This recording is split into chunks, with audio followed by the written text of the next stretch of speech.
بسیار کساست که سر پیغمبر دروغ میگن که آمین پیغمبر به جهر نگفته، دروغ میگن. پیغمبر صلی الله علیه و ثابت است که آمین به جهر گفته، مهاجرین انصار صحابه کرام آمین بالجهر گفتن، میگن رفع الیدین نکردن، دروغ میگن، کذب میگن. اینا هم سر پیغمبر تهمت میکنن، افترا میگن، چون رسول الله صلی الله علیه و رفع الیدین هم کرده. و ایره که میگه که مثلا دست خواست سر سینه نگرفته، ایره هم کذب و تهمت سر رسول الله صلی الله علیه و سلم میگن، به خاطر که در احادیث ثابت است که رسول الله صلی الله علیه و سلم دست سر سینه خود گرفته. ای که میگه پایایت کت یکی دیگه نچسبان، یگان طور که ببینی که کمک استاشن پای خود کش میکنه، فقط نزدیک است که یک پای دیگه بچه پایت، این هم در احادیث وارد است. پس کسایی که یار انکار میکنن در کلش چی میشن؟ یا کسایی هستن که جوایز از اینا چی است؟ که من کذب علی متعمدا فلیتبوأ مقعده من النار. این حال وقتی که یک سخن به پیغمبر نسبت میتی و یک عملی را که علما میگن که به پیغمبر هست و تو را نفی میکنی، باید سند داشته باشی، باید بگی که بله اینجا پیغمبر گفته اینی کارو نکن، آیت قرآن گفته اینی کارو نکن. و تو میگی یه حدیث تمام روز در سر منبر و محراب صدا کردم میگه که او مردم این سعی کنین وهابی‌ها چی میگن، اذا اعیتکم الامور فعلیکم باهل القبور. ما میریم در قبرها، به قبرها سجده میکنیم، از قبرها بچه میخوایم، دختر میخوایم، یا ما را نمیماند. اعوذ بالله من الشیطان الرجیم. بسم الله الرحمن الرحیم. درس امروز ما و شما به ادامه درس گذشته موضوع توسل بود و در موضوع توسل من فکر میکنم که برادران انشاءالله تعالی کاملا موضوع را درک کردن، ولی بعضی از شبهات از طرف کسانی که به توسل به قبرها عقیده دارن و یا میخواین توسل به مرده ها بکنن و قبرها بکنن، اینا غالبا بعضی از شبهات ایجاد میکنن و استدلال به بعضی از دلایل عقلی و بعضی از دلایل نقلی میزنن. خب ما و شما میفهمین، کل ما و شما نقطه‌ای که یکی از شبهاتی که اونا ایراد میکنن که باید جوابش گفته شوم، اوی است که اونا میگن که مثلا در قرآن عظیم شان آیات آمده در مورد از که پیغمبرها زنده هستن، شهدا زنده هستن، صالحین زنده هستن. به این خاطر اونا زنده هستن و همین قسمه که یک زنده با دیگه زنده ها ارتباط داره، اونا هم مثل ما واره هستن. پس چی مشکل است که ما بریم مثلا در قبر یک شهید یا در قبر یک پیغمبر و امرای از او صحبت بکنیم و برای بگوییم برای ما دعا بکن یا امرای ما کمک بکن؟ از این خاطری کدام مشکل نداره. اصلا امی زنده بودن پیغمبرها و زنده بودن شهدا، این میشه از نگاه اعتقادی باید بفهمیم که زندگی از اونا چه قسم زندگی هست. چون بعضی آیات قرآنی هست میگه که اونا فوت کردن، مرده هستن، و بعضی آیات دیگه قرآن میگه که اونا زنده هستن. پس بین اردوی از اینا علما و مفسرین قرآن و صحابه کرام و تابعین چه قسم عقیده داشتن، چه قسمی را شرح کردن. فهمیدن از این برای یک انسان مسلمان بسیار مهم است. اصلا آیاتی که مرگ پیغمبرها را ثابت میکنه در قرآن آیات زیادی هست. مثلا مستقیما به شخص رسول الله صلی الله علیه و سلم میگه که انک میت و انهم میتون. پس تو ای پیغمبر تو میت چی را میگن؟ مرده را میگن، که یعنی تو فوت میکنی و دیگرها هم فوت میکنن. در آیات دیگه در قسمت مرگ پیغمبرها هم آیات آمده و همچنان آیات دیگه مفصلا درباره مرگ هر زنده جان، هر مخلوق آمده که کل شیء هالک الا وجهه دیگه. پس آیات زیاد است. و یبقى وجه ربک ذی الجلال و الاکرام دیگه.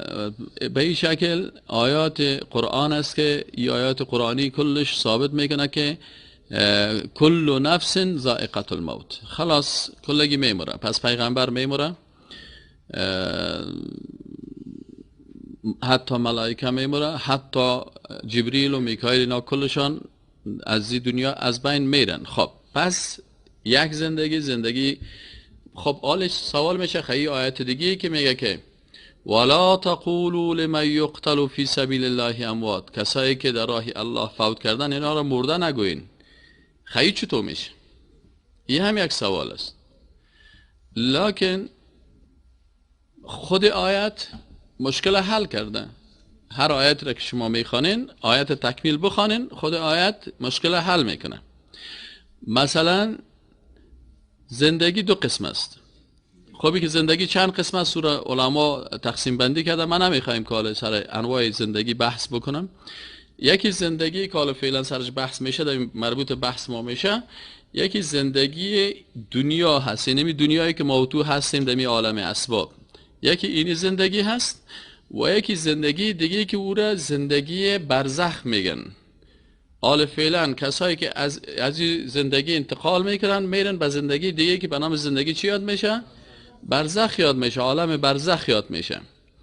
عالم برزخ عالم غیب است. عالم برزخ عالم چی است؟ غیب است.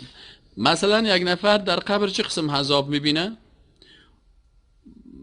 با کدام اشکال عذاب میبینه، ما کیفیتش نمیفهمیم، غیب است، آشکارا نیست. از این خاطر اگه یک نفر میگه که والا مرده بس تو بسته میشه یا مرده این قسم میشه یا چطور میشه یا چنان میشه، چون عالم برزخ است. وقتی که از این دنیا یک کس رفت به دنیای دیگه که عالم برزخ است، پس آل مرگ پیغمبرها به حساب اینمی دو عالم است. پس یکی زندگی در این دنیا هست و یکی زندگی در دنیای برزخ. خب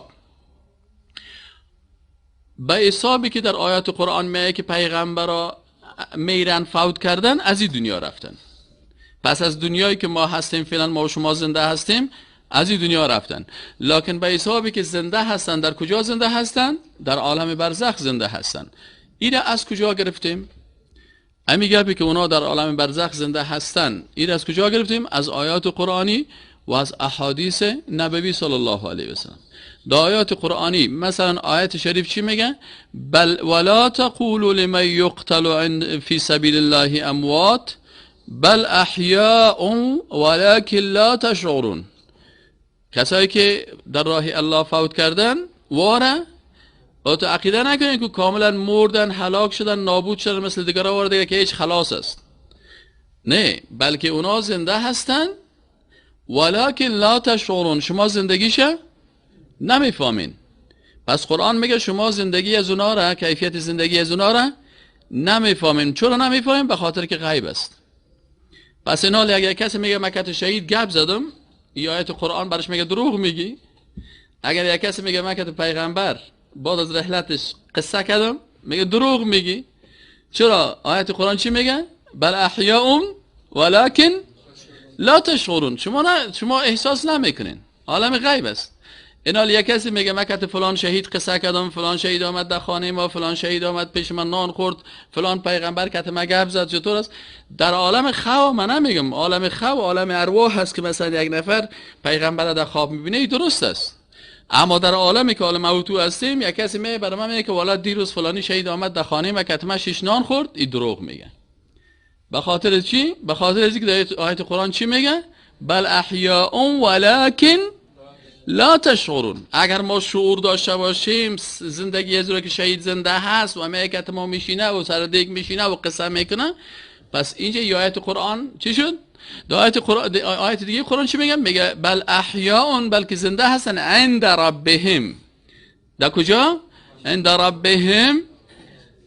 چی شد؟ خب در مسئله ای که باز ما و شما در این میایم، باز من مفصلا سر زوال فعلا تحقیق شروع کردیم. ان شاء الله باز ما براتون میگم که ارواح شهدا در کجا می باشن، ارواح پیغمبرا در کجا می باشن. بعضی ارواح از شهدا میگه در دروازه های جنت میگن بندی هستن به خاطر که قرضدار هستن و دیندار هستن، شهید است یعنی جنت میره، لکن اونجا دادان دروازه استادش کرده تا وقتی که موضوع قرضایش خلاص شه. این کلش در روایات و در احادیث و کلش حل است. خلاصه ای که برای برادرای محترم میگیم که این حال اگر کسی میگه که والا شهید زنده هست و اینجا حال فعلا میگه که ما گپ میزنه، یا پیغمبر زنده هست و حال فعلا که ما ارتباط داره و گپ میزنه، برشان میگیم بله پیغمبر زنده هست اما در عالم برزخ. رابطهش با دنیا چی شده؟ به خاطر چی رابطه پیغمبر اینجا مثلا وقتی که انسان در این دنیا رابطه داشته باشه، این دنیا دنیای چی است؟ تکلیف است. دنیای چی است؟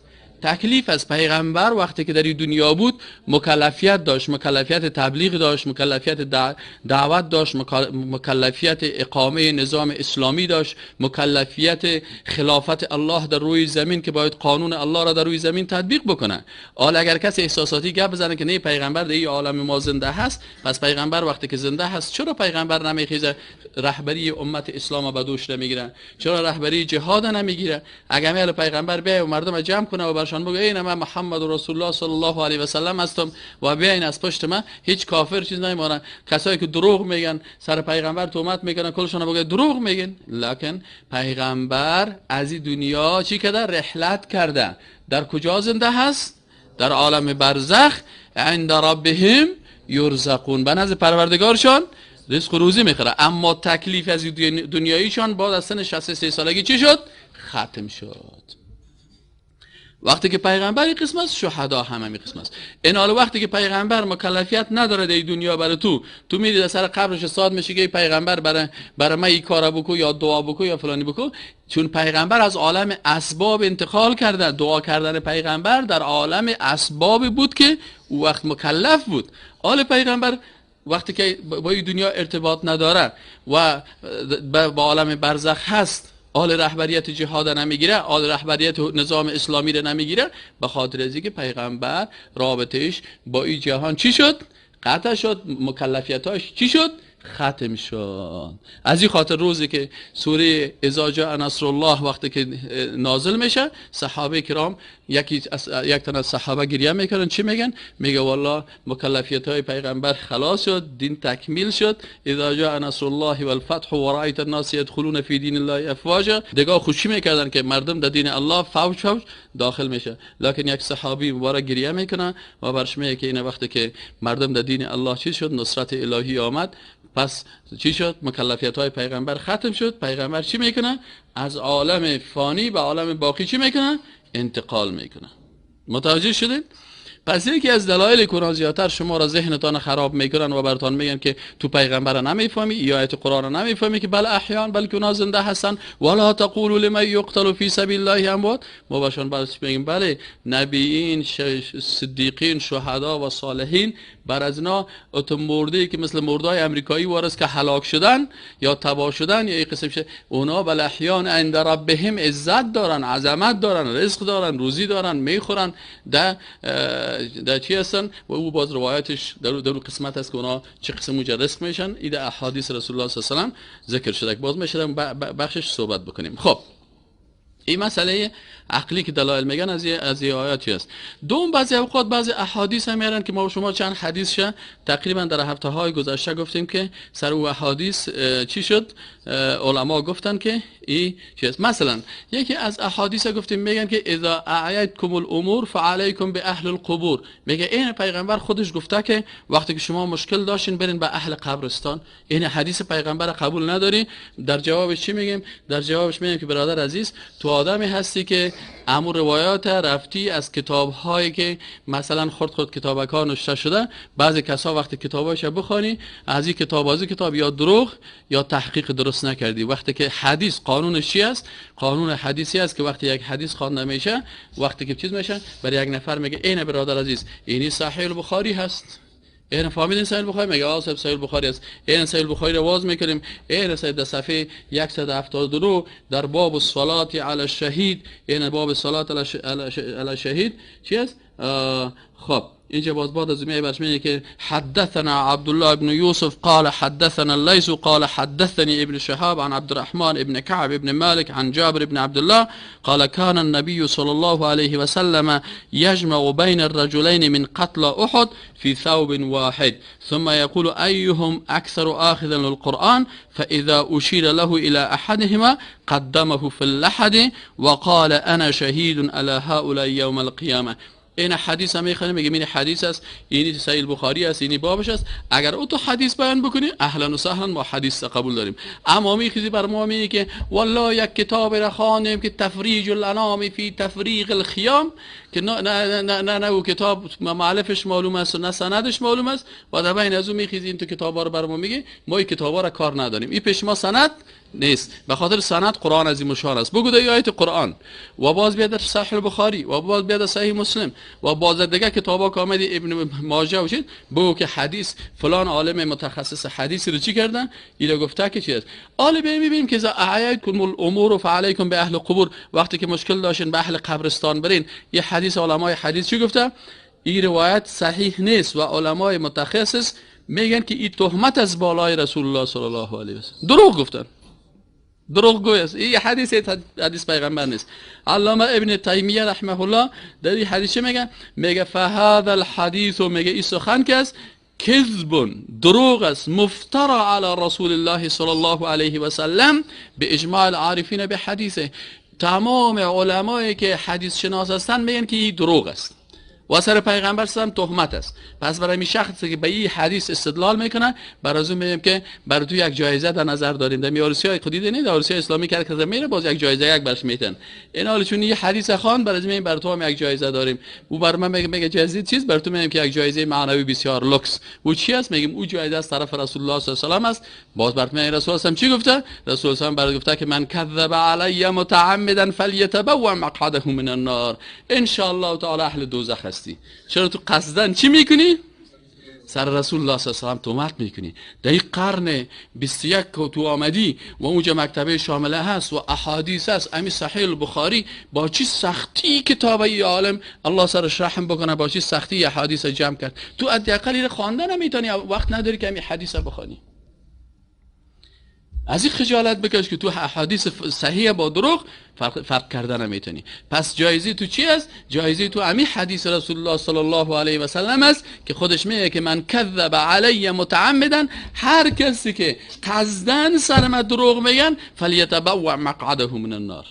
بسیار کساست که سر پیغمبر دروغ میگن که آمین پیغمبر به جهر نگفته، دروغ میگن. پیغمبر صلی الله علیه و ثابت است که آمین به جهر گفته، مهاجرین انصار صحابه کرام آمین بالجهر گفتن. میگن رفع الیدین نکردن، دروغ میگن، کذب میگن. اینا هم سر پیغمبر تهمت میکنن، افترا میگن، چون رسول الله صلی الله علیه و رفع الیدین هم کرده. و ایره که میگه که مثلا دست خواست سر سینه نگرفته، ایره هم کذب تهمت سر رسول الله صلی الله علیه و سلم میگن، به خاطر که در احادیث ثابت است که رسول الله صلی الله علیه و سلم دست سر سینه خود گرفته. ای که میگه پایایت که یکی دیگه نچسبان، یگان طور که ببینی که کمک استاشن پای خود کش میکنن، فقط نزدیک است که یک پای دیگه بچه پایت، این هم در احادیث وارد است. پس کسایی که یار انکار میکنن در کلش چی میشن؟ یا کسایی هستن که جوایز از اینا چی است؟ که من کذب علی متعمدا فلیتبوأ مقعده من النار. این حال وقتی که یک سخن به پیغمبر نسبت میتی و یک عمل را که علما میگن که به پیغمبر هست و تو را نفی میکنی، باید سند داشته باشی. باید بگی که بله اینجا پیغمبر گفته اینی کارو نکن، آیت قرآن گفته اینی کارو نکن. و تو میگی یه حدیث تمام روز در سر منبر و محراب صدا کردن میگه که او مردم این سعی کنین وهابی‌ها چی میگن؟ اذا اعیتکم الامور فعلیکم باهل القبور. ما میریم در قبرها، به قبرها سجده میکنیم، از قبرها بچه میخوایم، دختر میخوایم، یا ما را نمیمانن. جواب از یارو چی میگیم؟ برش میگیم که برادر وهابی پدرت، وهابی به پدر کلانت، وهابی ننه کلانت. لکن آنچه که احادیث ما میگیم این احادیث رسول الله صلی الله علیه و سلم است. این احادیث رسول الله صلی الله علیه و سلم است و وقتی که حدیث میگی باید سند بری. آره که توی دلیل میگه که اذا اعیتکم الامور فعلیکم باهل القبور، این دروغ است. چرا؟ علامه ابن تیمیه که حدیث شناس است، عالم حدیث است، چی میگن؟ میگه که چی است؟ فهذا الحديث كذب مفترى على رسول الله صلی الله علیه و سلم باجماع العارفین باحادیث. میگه با اجماع تمام کسایی که حدیث شناس هستند.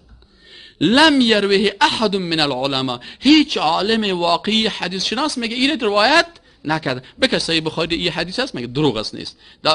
در کتابای صحیح معتبر میگه اصلا این نیست. صحیح شد نه؟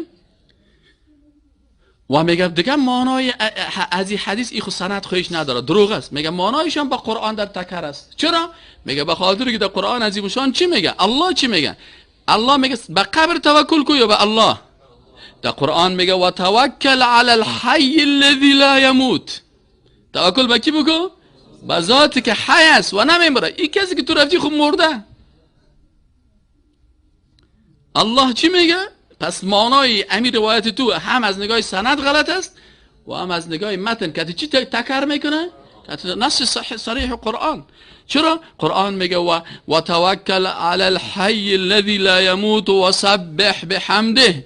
سوره فرقان آیت 58. سر حدیث دیگه میگیم که میگن ای برادر عزیز یک حدیث دیگه است. این صاحب چی میگن؟ شما دیده باشین بعض اون دو یک دونه سنگ میرن چی میکنن؟ یک تا سنگ پیدا میکنن و سنگ باز یک چشم میتن و دان میتن و برود میتن، باز میرن در پیش از او که برازو کرده میرن.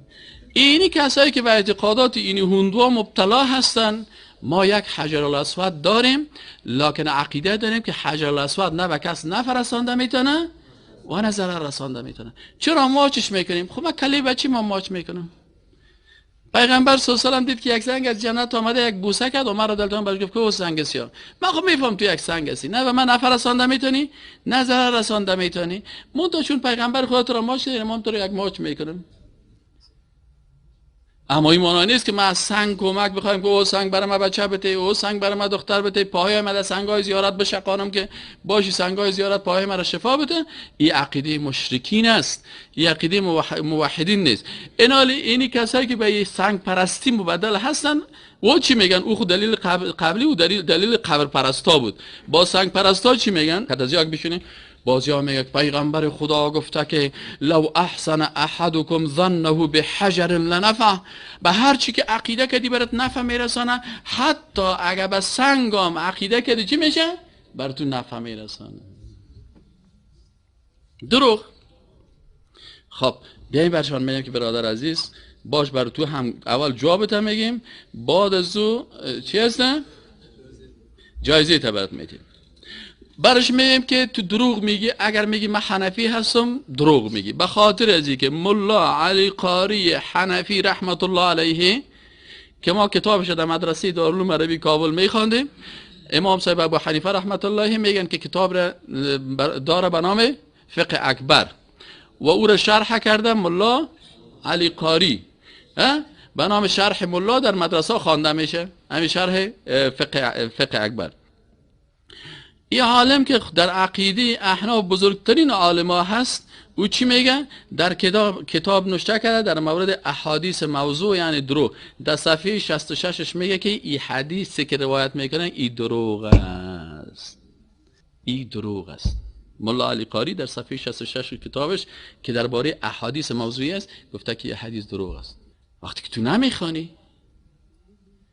تو کتابا نمیخونی، مطالعه نمیکنی، میری یک کتابه که خورده که در آل فعلا نوشته شده و اون سند داره نه ایش نداره، او رو یک سنگ پرست نوشته کردن. حالا بسیاری وقتا می کسایی که تعویض میتن، اکثر کسایی که تعویض میتن از کتابای اون دعا استفاده میکنن. نمیفهمه صاحب در کتاب آمده. در افغانستان خوب یک گپ هست نه؟ هر چی که میبود میگه اوه گپ نزنی، در کتاب آمده. در کتاب کی آمده؟ در گرنگ هم خود کتاب است. در بسیاری مجلسی ها که آمد نیست هم در کتاب دیدیم، در کتاب آمد، در گفه که در کتاب آمد خیلی گرنگ هم یک کتاب است. در کتاب هایی که تحریف شده او هم کتاب است. کتاب هایی که اون دوها تحلیف کردن عمل به میلیون ها جلد کتاب است یا هم کتاب است. هرچی که در کتاب آمد دوست عزیز، از این خاطر اینی گپای غلط از است. از این خاطر ملا علی قاری چی میگه؟ میگه که حدیث ساختگی است. وقتی که چیز کرد این دلیل کی پیش میکنه؟ اما مورا پرستا و سنگ پرستا و چوب پرستا، اینیا که صاحب کره رویزان میکنه که این کره شفاست، یکی صاحب فیروزه را میگیره که صاحب در فیروزه سنگ فیروزه شفاست، یکی میره صاحب این سنگ دیگه شفا برام میده، یکی میره یک دانه سنگک از بحر پیدا میکنه او رو در گردنش چک خداویزان میکنه که شفا هست. کسایی هستن که یک روزم در درس عقیده نشستن. چطور مسلمان هستی؟ میگه والا مسلمان پدری. در تذکره نوشته است که من مسلمان هستم، اما علمای اسلام میگه نه خیر. از این خاطر در جواب از همین کسی که گپ میگه آیت قرآن جواب ازیر چی میده؟ آیت قرآن برش میگه که انکم و ما تعبدون من دون الله حسب جهنم. برشان میگه که شما و آنچه که شما عبادت میکنید، سنگ عبادت میکنید، چوب عبادت میکنید، موره عبادت میکنید، کلتان چی هستین؟ حسب جهنم. شما و آنچه غیر از الله را میبینید حزب جهنم. انتم لها واردون. شما در بین از چی میشین؟ داخل میشین. خب علامه ابن قیم چی میگه؟ علامه ابن قیم رحمت الله علیه چی میگه درباره از این حدیث؟ یعنی اگه عالم است که حدیث خوب میشناسه، میگه هو من کلام عباد الاصنام الذين يحسنون ظنهم بالاحجار. میگه این سخن که به پیغمبر نسبت دادن، این سخن عباد الاصنام است. عباد الاصنام چی نمیگن؟ بت پرستا. این سخن کی است؟ بت پرستا است. به خاطر که اونا به سنگ بسیار عقیده دارن. صاحب یک سنگ لوکس که پیدا کردن او رو تراش میکنن، باز رو من چی میکنن؟ او رو باز به او علاقمند هستن. علامه ابن حجر عسقلانی سعی کنین گپای زنانه در مورد چی میگه؟ علامه ابن حجر عسقلانی عالم حدیث شناس است، متخصص است، مسلکی است، کتابایش اعتباری هست. او چی میگه؟ میگه لا اصل له، میگه ای چی اصل در سخنهای پیغمبر صلی الله علیه و سلم نداره. بلکه کی آورده چخ کرده در بین احادیث؟ مردمای قبر پرست و سنگ پرست و چوب پرست. اینیا یک کتاب دیگه است نشست که الجد الحثیث فی بیان ما لیس بحدیث. یک کتاب است میگه جد و حثیث در بیان آنچه که حدیث نیست. کتاب سگ علما چه قضاوت کشیدن، آمدن احادیث صحیح برای ما کتاب جور کردن بگیرین بخوانین، و احادیث دروغی و ساختگی رو برای ما کتابا جور کردن که فکرتان باشه که اینا حدیث است، بازی نتیتونه. آلی عالم که نوشته کرد الجد الحثیث فی بیان ما لیس بحدیث، تالیف احمد ابن عبدالکریم الغزی العامری، در مورد از میگه که لو احسن احدکم ظنه بحجر او لو اعتقد احدکم حجر نفعه الله به او لنفع کذب لا اصل له. میگه چی است؟ دروغ است، اصل نداره. کتاب اصول الایمان، اصول الایمان یک کتابای معاصر است، کتاب عقیده هست. میگه درباره حدیث چی میگه؟ هو حدیث باطل مناقض لدین الاسلام. حدیث باطل و دروغ و مخالف دین اسلام است. ودعه بعض المشرکین. ایره کی دروغ گذاشته؟ ایره وضع نموده؟ این حدیث موضوع میگه نه؟ یعنی کی وضع کرده، کی آورده اینجا داخل کرده؟ بعضی از مشرکا به خاطر که عقیده موحدین خراب بسازه. الحمدلله ما اینو فهمیدیم، ما به این گپایتان خلاص چی شد. خب حدیث دیگه میگن که این صاحب یک حدیث دیگه ما داریم بسیاری وقتا در کتاباشون بخواین، میگه وقتی که آدم علیه السلام، میگه که آدم علیه السلام وقتی که امو خطای از پیشش سر زد، قال یا رب اسألک بحق محمد لما غفرت لی. میگه او گفت که به حق محمد بالای من رحم بکن. میگه این حدیث است آمده است. این حدیث هم از نگاه متن و هم از نگاه سند غلط است. همی که آدم علیه السلام بگه به حق محمد صلی الله علیه و سلم. از نگاه متن چطور است؟ تعلیق الحافظ الذهبی فی التلخیص. حافظ ذهبی، کسایی که متخصص حدیث هستند، کسایی که علمای واقعی اسلام هستند، علامه ذهبی را هم میشناسند، حافظ ذهبی را و کتاب تلخیصش هم میفهمند. علامه ذهبی در کتاب خود که عالم متخصص حدیث شناس است چی میگه؟ برش میگه که اینمی سخن موضوع هست. سخن موضوعی چی مانا؟ یعنی دروغ از بالای پیغمبر صلی الله علیه و سلم تومت شده. خب ایناله. خب این خوی این موضوع گفت. از نگاه چیزش عالم دیگه که جامع الاحادیث القدسیه قسم الضعیف و الموضوع، یک عالم احادیث قدسیه که دروغ نسبت داده شده به نام احادیث قدسی، ضعیف موضوع هست. این کتاب نوشته کرده.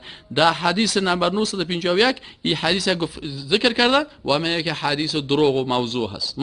موضوع که گفت حدیث موضوعی چی معنی؟ یعنی حدیثی است که بالای پیغمبر صلی الله علیه و سلم چی کردن؟ دروغ گفتن.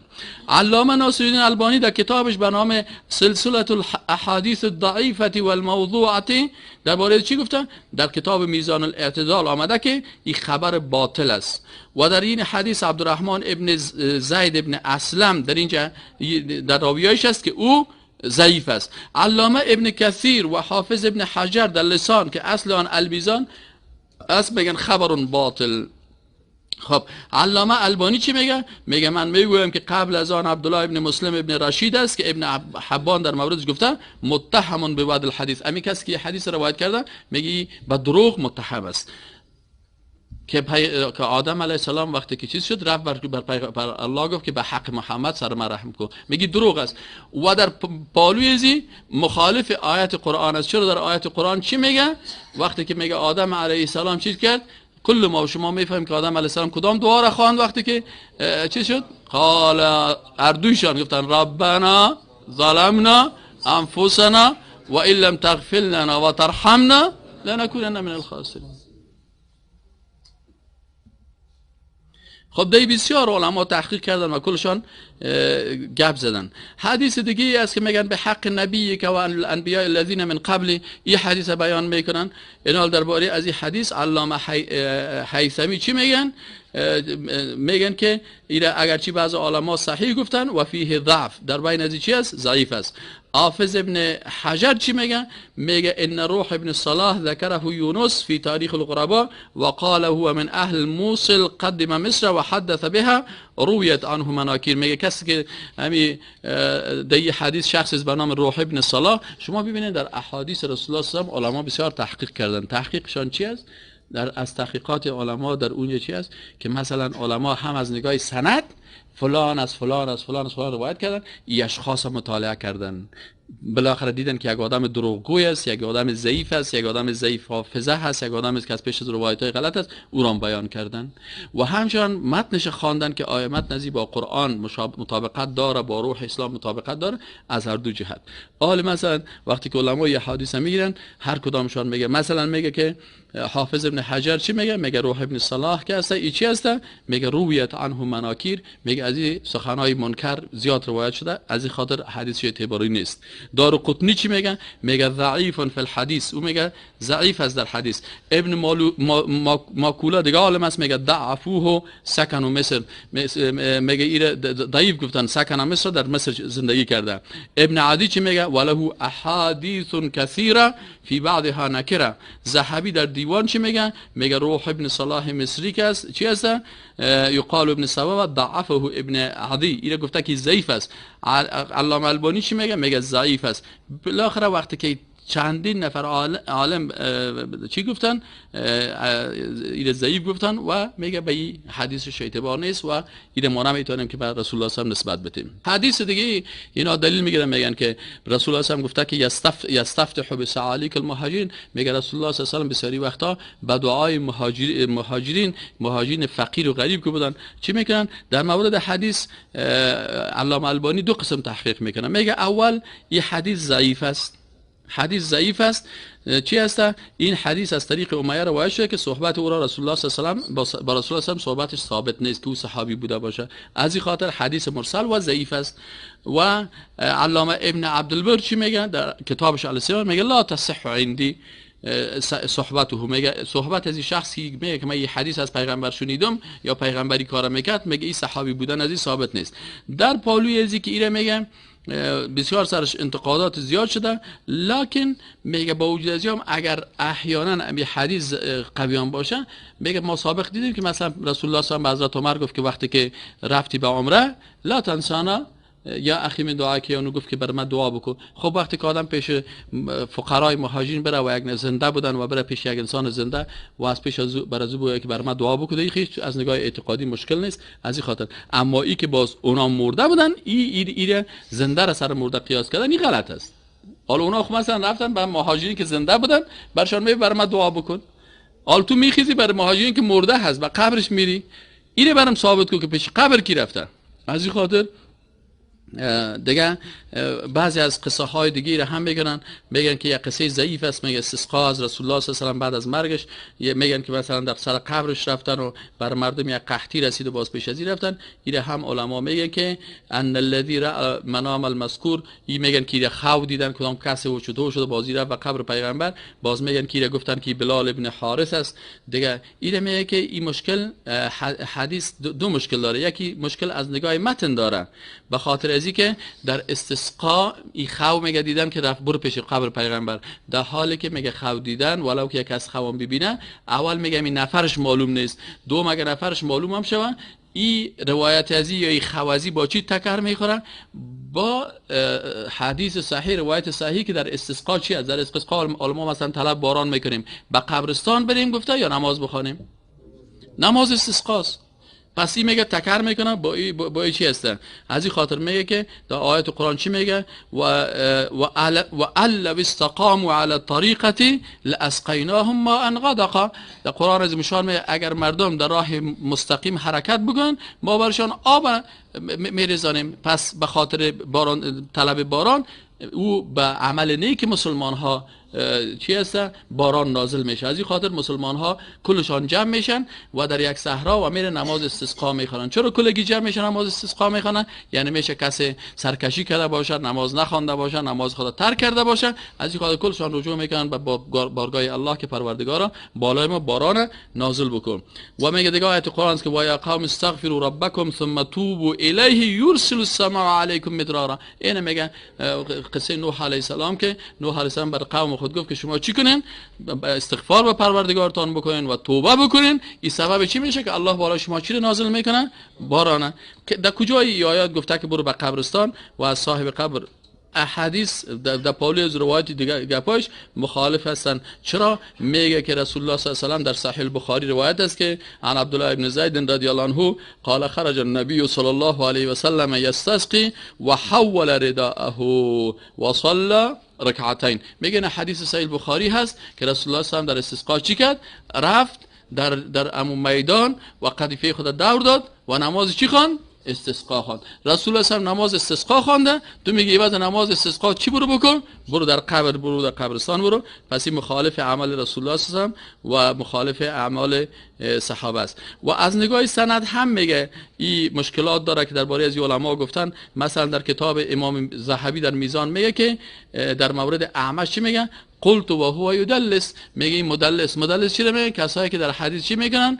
غلطی و فریبکاری میکنن. این میگه کسی که حدیث روایت کرده حافظ ابن جریر در طبقه دوم این شخص اعمش در جمله چی گرفته؟ در جمله مدلسین گرفته. خوی موضوعات مسلکی و تحقیقی است که علمایی که مثلا در حدیث تحقیق میکنن به خاطر اثبات یک حدیث، مثلا اون شخص میگن که این شخص آدم غلط است، حدیثش قابل اعتبار نیست. چرا؟ به خاطر ازی که امی اسلام که است، احادیث رسول الله صلی الله علیه و آله که است، خود دشمنای اسلام در این زیاد خواستن تخریبات بکنن و در احادیث ساختگی زیاد را آوردن و داخل کردن و علمای اسلام بسیار زحمت کشیدن و همین احادیث صحیحه از احادیث ضعیف و موضوع و غلط یا کشیدن و بر مردم معرفی کردن که این احادیث شما چیز نکنین. از این خاطر خطرناکترین احادیثی که ساختن و احادیثی است که در عقیده ساختن تا عقیده انسان چی کنن؟ عقیده انسان از الله دور بسازن، برن به سنگ پرستش کو، برو به قبر پرستش بکو، والا سر سنگ چوب مگر عقیده کردی برات نفرستانده میتونه. مثلا یک نفر بر چوب عقیده کنه که او چوب جان بر مرگ بچه بته، این چوب چی میتونه برازی بکنه؟ یا با سنگ عقیده بکنه؟ یعنی پس امیر عقل یک مسلمان هم قبول نمیکنه. در پالوی ازی که احادیث و آیات مخالف ازی است. از این خاطر موضوع عقیده بسیار مهم است برادرای عزیز. موضوع عقیده بسیار دقیق است برادرای عزیز و خصوصا در آخر الزمان اینمی مشکلات است که یک نفر صبح مسلمان میباشه دیگر چی میشه؟ کافر میشن. اون مثل اونمو علمای یهود و نصارا واره بعضی از کسای پیدا میشن که به نام عالم و به نام شیخ و به نام مفتی و به نام شخصیت های بزرگ اسلامی اینی روایت های غلط در بین مردم رواج میتن. از این خاطر کی نجات پیدا میکنن؟ کسای نجات پیدا میکنن که واقعا با اخلاص من عقیده خود از قرآن عظیم الشان و سنت رسول الله صلی الله علیه و آله میگه که الله جل جلاله ما و شما را توفیق بده که عقیده بخوانیم، قرآن درست بخوانیم و در آیات قرآن درست عمل بکنیم. چرا؟ به خاطر ازی که در عقیده یک مشکل بسیار خطرناک است که از آدم باید بسیار بترسه. او چی است که یک کمه که اگر از 99% به الله عبادت بکنی به وجود یک نفر اگر 1% هم شرک داخل شوه، در این آیت داخل میشه که لئن اشرکت لیحبطن عملک. اگر تو شرک آوردی اعمال تو کلش نابود میشه. پس شیطان چی میکنه؟ شیطان نمیگه که نماز نخوان، شیطان میگه برو 100 رکعت نماز بخوان. شیطان نمیگه که تسبیح نکن. شیطان اول کاری که کرد اگر این یک کار کامیاب شد دیگه کلش الایت میته، میگه برو دوگاه شی بگو. چرا؟ شیطان خب بسیار چالاک است. وقتی که دید که مثلا یک نفر اگر گرفتی عقیدهش باطل شد و کل اعمالش از بین رفت. خدا کنه که از صبح تا شام 10,000 مرتبه تسبیح بگوید. چرا؟ آیت قرآن میگه انسان شیطان در چی مبتلا میکنه؟ اول در شرک. از این خاطر وقتی که انسان برد پیش یک مخلوق سجده کرد، رفت پیش یک پس سنگ سجده کرد، رفت مثلا از سنگ بچه و دختر خواست، رفت از چوب بچه و دختر خواست، ای صفات خالق، افعال خالق به مخلوق داد. وقتی که افعال خالق به مخلوق داد چی پیدا میشه؟ شرک پیدا میشه. وقتی که شرک پیدا شه حالا برش میگه برو این حالا خوب چپن نعمت لوکس 6 متره بپوش، خوب لنگیت مثلا نعمت یک لنگی خوب پالوی 20 متر دا کلید بکن، خوب ریش دا 6 متر بار، خوب تسبیحت 2000 دانه جور کن. چرا؟ شیطان میفهمه که وقتی دیگه گپش چی کردیم؟ خراب کردیم. لئن اشرکت ليحبطن عملک. از این خاطر اصول ایمان، اصول دین که میگن چی است؟ عقیده هست. از این خاطر بعضی کسا هست خوب اگه از نماز گپ بزنی کلگی میشینه، والا باش امروز استاد درباره نماز گپ میزنه. اگه برشان بگی امروز یک محفل است دو خوب کلگی میشینه. اگه برشان بگی والا بیادرا استادای یک 20 تا قصه براتون میگه خوب قصه جالب کلگی ببینی که 1000 نفر می. اما وقتی که بگی که نه برای درس عقیده میتم، شیطان صاحب از 900 از 1000 نفر 950 صاحب کشکش کردن میبره که چی میکنی؟ نرو درس عقیده نشی، به خاطر که اگر عقیده جور شد باز نماز تام جور میشه، عبادت تام جور میشه، فکر تام جور میشه، ایمان تام جور میشه، کل چیز. از این خاطر از این بترسین که شیطان در چی کار میکنه؟ سر عقیده انسان کوشش میکنه در شرک مبتلا کرد. که در شرک مبتلا شد، ببین آیت قرآن چی میگن؟ کمثل الشیطان اذ قال للانسان اکفر. کمثل الشیطان اذ قال للانسان اکفر. شیطان بر انسان چی میگه؟ کافر شو. این در کفر شرک مبتلا. فلما کفر قال اینی بریء منک. وقتی کافر شد میگه برو من از تو بیزار هستم. اینی اخاف الله رب العالمین. شیطان میگه من از خدا میترسم.